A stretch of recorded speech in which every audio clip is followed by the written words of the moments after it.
இந்த பக்கம் பார்த்தா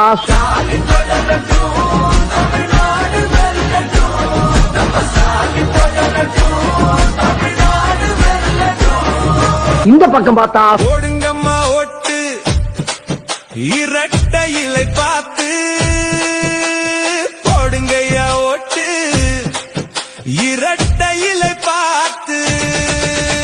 இந்த பக்கம் பார்த்தா திராவிடக்குங்க பாருப்பா காவிரி தண்ணி கேட்டாக்கா டாஸ்மா தண்ணி வருதப்பா கரண்ட் பில்லு கிளியுதப்பா சிலிண்டர் வாய புலக்குதப்பா குடிச்சு செத்தா போதும்பா 10 லட்சம் வாங்கப்பா இது நல்ல திட்டம்பா வாங்க எல்லாம் குடிப்போம்பா. சரி பின்னால திரும்பி பாப்போமேனு பார்த்தா நான் தங்க நீயால நம்ம பாரு கொஞ்சம்